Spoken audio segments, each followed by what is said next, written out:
Hello everyone, I am Suman Kiro और आज हम लोग पढ़ने जा रहे हैं एफ ब्लॉक एलिमेंट्स के अंतर्गत एक्टिनोइड्स क्या होते हैं, एक्टिनोइड कॉन्ट्रैक्शन क्या होता है, similarity between lanthanoids and actinoids and difference between lanthanoids and actinoids. ठीक है, लैंथेनोइड्स आपको मैं पढ़ा चुका हूँ पिछले क्लास में। ओके, जो लोग उसको नहीं देख पाए हैं आप उससे देख लीजिएगा। अदरवाइज है ना, ये टॉपिक आपको समझ में नहीं आएगा। ओके, तो एक्टिनोइड्स होते हैं, है ना, the elements from actinium to lawrencium. Okay, the elements from actinium to lawrencium are known as actinoids. और इसी में बहुत खतरनाक एलिमेंट्स आते हैं। ठीक है, थोरियम हो गया, प्लूटोनियम हो गया, यूरेनियम हो गया। ठीक है, इसी एक्टिनोइड्स के अंतर्गत आते हैं। ओके, जनरल इलेक्ट्रॉनिक कॉन्फ़िगरेशन होता है ना। यहाँ इनर्ट गैस के स्थान में लिखते हैं रेडॉन, फिर N-2F 1 to 14, N-1D 0 to 1 and NS2, जहाँ n का वैल्यू होता है 7। ठीक है, अगर n इक्वल टू 7 लेंगे तो यहाँ होगा 7-2, है ना, 5F, यहाँ हो जाएगा 6D 7S2। ओके, ठीक है। फॉर एग्जाम्पल अगर हम एक्टिनियम को लेते हैं, ओके, एटॉमिक नंबर 89, तो एक्टिनियम का इलेक्ट्रॉनिक कॉन्फ़िगरेशन हो जाएगा रेडॉन, फिर यहाँ हो जाएगा N-2 5F 6D, है ना, यहाँ 1 लगा देना है, 7S2। रेडॉन का एटॉमिक नंबर होता है 86 और इसका एटॉमिक नंबर है 89। तो 86 प्लस 2 88, 88 प्लस 1 89, और यहाँ इसलिए कोई इलेक्ट्रॉन नहीं होता है। ओके, तो इसको यदि आप खोजिएगा एफ ब्लॉक में तो इसको नहीं पाएंगे एफ ब्लॉक में। ठीक है, यह आपको मिलेगा डी ब्लॉक में। ठीक है, 6D सीरीज में। ठीक है, ग्रुप नंबर 3 में ये मिलेगा। क्यों ये एफ ब्लॉक में नहीं है? ठीक है, तो एफ ब्लॉक में आपको पता है कि एफ सब शेल में 7 ऑर्बिटाल होते हैं। हर ऑर्बिटाल में 2 इलेक्ट्रॉन रह सकता है, बशर्ते कि उनका स्पिन इक्वल और अपोजिट हो। तो यहाँ पर रह सकते हैं हर पीरियड में केवल 14 एलिमेंट। ठीक है, 1 2 3 4 5 6 7 8 9 10 11 12 13 एंड 14। ओके, यहाँ लैंथेनोइड्स यहाँ होंगे 14 एलिमेंट्स, और सबसे नीचे वाला होता है एक्टिनोइड्स, यहाँ भी 14 एलिमेंट्स में ही रह सकता है, इसलिए रेडॉन, ठीक है, ये आपको मिलेगा डी ब्लॉक में, ग्रुप नंबर 3 में, 6D सीरीज में। ओके, अब चूंकि इनका जो केमिकल प्रॉपर्टीज होता है ये एक्टिनोइड्स के बाकी एलिमेंट्स के जैसा होता है, और इसीलिए इनको एक्टिनोइड्स के साथ रखा गया है। ओके, ऐसा ही आप लिख सकते हैं थोरियम का इलेक्ट्रॉनिक विन्यास। ओके, तो थोरियम का हो जाएगा Rn 5F 6D 4S। तो इधर से इलेक्ट्रॉन भरते आना है, यहाँ 2 भर लेना है, तो 86 प्लस 2 88 89 90। तो थोरियम का हो जाएगा रेडॉन का electronic configuration 5F1 6D1 4S2। Okay, ठीक है। ऐसे ही आप लिख सकते हैं यूरेनियम का, है ना, एटॉमिक नंबर 92, तो ये हो जाएगा radon 5F 6D 4S। Okay, यहाँ 2 लगा दिए, 86 प्लस 2 88, 88 प्लस 1 89, 89 प्लस 3 92। तो F में 5F में 3 इलेक्ट्रॉन, 6D में 1 इलेक्ट्रॉन, 4S में 2 इलेक्ट्रॉन्स। ओके, ठीक है। अब इनका ऑक्सीडेशन स्टेट, एक्टिनोइड्स का ऑक्सीडेशन स्टेट, ठीक है, ऑक्सीडेशन स्टेट्स। ओके, तो इनका कॉमन ऑक्सीडेशन स्टेट होता है, ठीक है, कॉमन ऑक्सीडेशन स्टेट होता है +3। ओके, इसके अलावे ये +4 एंड +6 ऑक्सीडेशन स्टेट भी दर्शाते हैं, ठीक है। लैंथेनोइड्स का भी कॉमन ऑक्सीडेशन स्टेट +3 होता है। +3 के अतिरिक्त वो +2 और +4 ऑक्सीडेशन स्टेट दर्शाते हैं। ओके, ठीक है। अब जिस प्रकार लैंथेनोइड कॉन्ट्रैक्शन होता है वैसे ही एक्टिनोइड कॉन्ट्रैक्शन भी होता है, एक्टिनोइड कॉन्ट्रैक्शन, ठीक है। ओके, यदि आपने लैंथेनोइड कॉन्ट्रैक्शन समझ लिया है तो एक्टिनोइड कॉन्ट्रैक्शन समझने में कोई प्रॉब्लम नहीं है। ओके, तो एक्टिनोइड कॉन्ट्रैक्शन होता है the decrease in the atomic as well as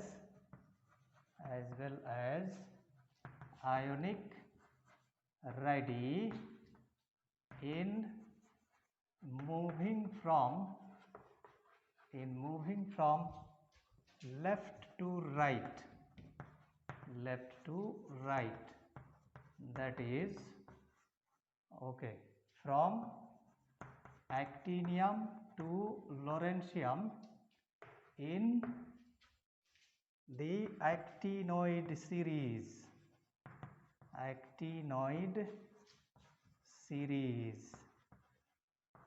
is known as actinoid contraction, ठीक है, actinoid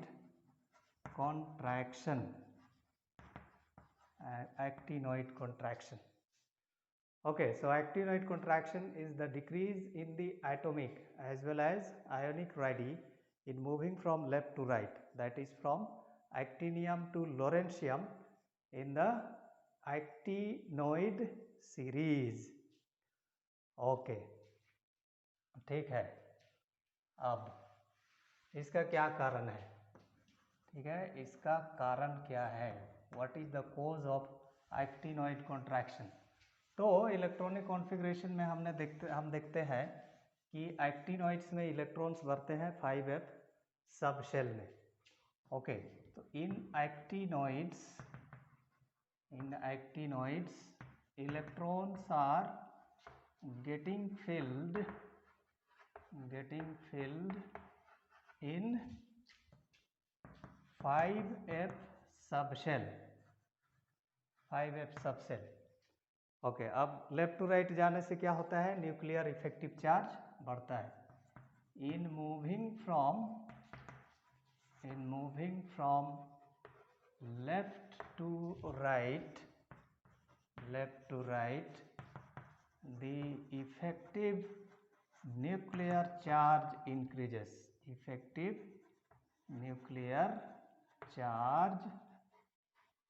increases, okay, and this increase is expected to be compensated by increase in the shielding effect of 5F electrons, but the shielding effect of 5F electrons is very poor, even poorer than 4F electrons, and therefore the outermost electrons are pulled towards the nucleus. Okay, the shielding effect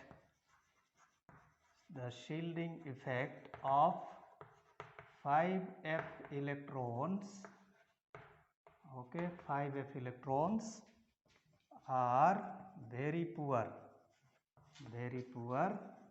due to diffused diffused shape of f orbitals, okay. Hence outermost electrons are pulled towards the nucleus,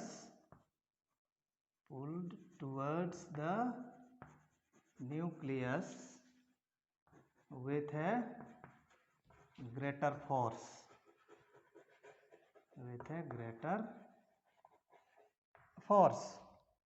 okay. Therefore ionic as well as atomic radii decreases, okay, decreases. So in actinoids electrons are getting filled in, okay, outermost electrons are getting filled in 5f subshell. In moving from left to right, the effective nuclear charge increases, and this increase is expected to be compensated by increase in the shielding effect. But the shielding effect of 5f electrons are very poor due to diffused shape of f orbitals.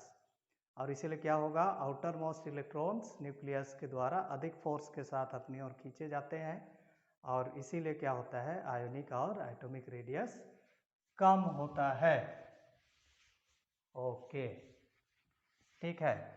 तो आप जानते हैं S orbital का shape होता है spherical, P orbital का होता है डम्बल शेप, और डी ऑर्बिटल होता है डबल डम्बल शेप्ड, ठीक है, डबल डम्बल शेप्ड होता है।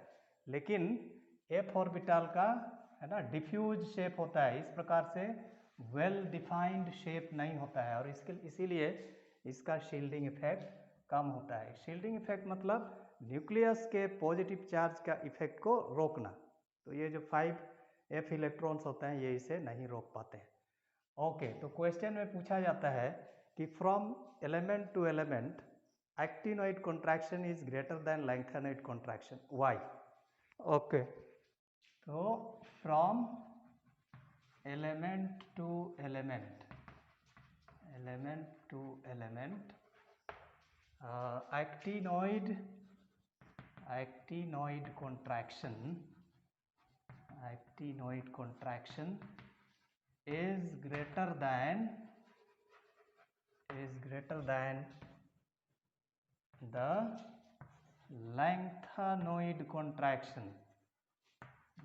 actinoid contraction is greater than the lengthenoid contraction, okay.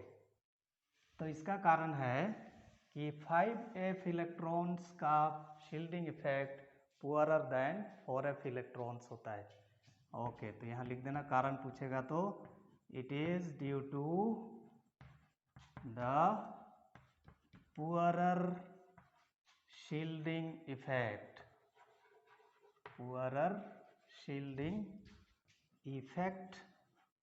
of 5f electrons than 4f electrons, ठीक है। एक नंबर का सवाल रहता है तो आप इसको ऐसे लिख सकते हैं, it is because it is due to the poorer shielding effect of 5f electrons than 4f electrons, okay, ठीक है। चलिए इसको नोट कर लीजिए,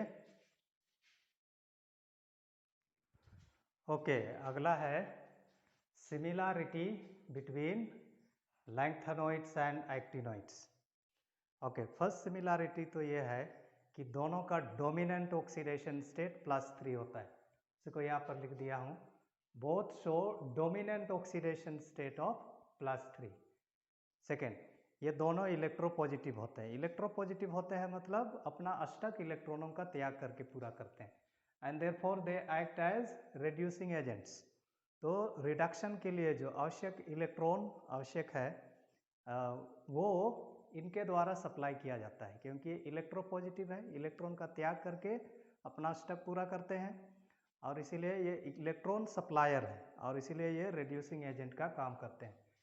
अब most of the cations of these elements are coloured, ना रंगीन होते हैं।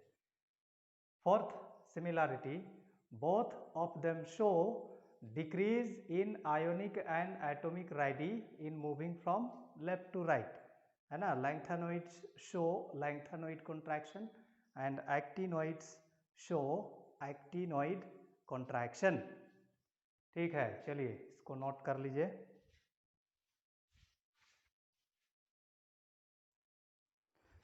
ओके, अब आते हैं difference between lanthanoids and actinoids. ठीक है, तो जितना अब तक हम पढ़े हैं लैंथेनोइड्स और एक्टिनोइड्स के बारे में, उसी को आधार मानते हुए हम ये दोनों के बीच में अंतर लिख सकते हैं। ठीक है, लैंथेनोइड्स में अगर हम ऑक्सीडेशन स्टेट के केस में देखेंगे तो क्या होता है, बिसाइड्स द मोस्ट कॉमन, है ना, यहाँ common, besides the most common oxidation state of +3, these show oxidation state of +2 and +4. इधर actinoids, besides the most common oxidation state of +3, these show oxidation state of +4 and +6. These have less tendency towards complex formation. Okay, तो इसका कारण यही है क्योंकि इनका atomic size actinoids के atomic size से बड़ा होता है, क्योंकि लैंथेनोइड कॉन्ट्रैक्शन, ठीक है, लैंथेनोइड कॉन्ट्रैक्शन एक्टिनोइड कॉन्ट्रैक्शन से कम होता है। तो इनका जो केटायन होगा उसका साइज एक्टिनोइड से बड़ा होगा, मतलब इसमें चार्ज ऑन केटायन एक्टिनोइड से कम होगा, इसलिए कॉम्प्लेक्स फॉर्मेशन का टेंडेंसी कम होगा। ठीक है, ये कॉम्प्लेक्स क्या होता है इसके तुरंत बाद हम पढ़ने जा रहे हैं, कोऑर्डिनेशन कॉम्प्लेक्सेस। ओके, इसके बाद उसमें ये कॉम्प्लेक्स क्या होता है वो आपको मैं डिटेल से बताऊंगा। ओके, इधर क्या होता है, these have more tendency towards complex formation, क्योंकि इनका एटॉमिक साइज क्या होगा, लैंथेनोइड से छोटा होगा, मतलब केटायन में चार्ज हाई होगा, और इसीलिए वो कोऑर्डिनेशन कॉम्प्लेक्स बनाने का टेंडेंसी उसका अधिक होगा। अब तीसरा लिख सकते हैं कि लैंथेनोइड्स में प्रोमेथियम को छोड़कर बाकी सभी नॉन रेडियो एक्टिव होते हैं। ठीक है, except promethium, these are non radio active. और एक्टिनोइड्स, सभी एक्टिनोइड्स, ठीक है, सभी एक्टिनोइड्स रेडियो एक्टिव होते हैं। ओके, तो इसी के साथ हम कंक्लूड करते हैं D and F block elements. इसमें एक्चुअली दो कंपाउंड के बारे में पढ़ना होता है, पोटाशियम परमैंगनेट और पोटाशियम डाइक्रोमेट। ओके, लेकिन अभी, है ना, आपका जो रिड्यूस्ड सिलेबस है उसमें इनको शामिल नहीं किया गया है, इसलिए अभी इसको नहीं पढ़ा रहा हूँ।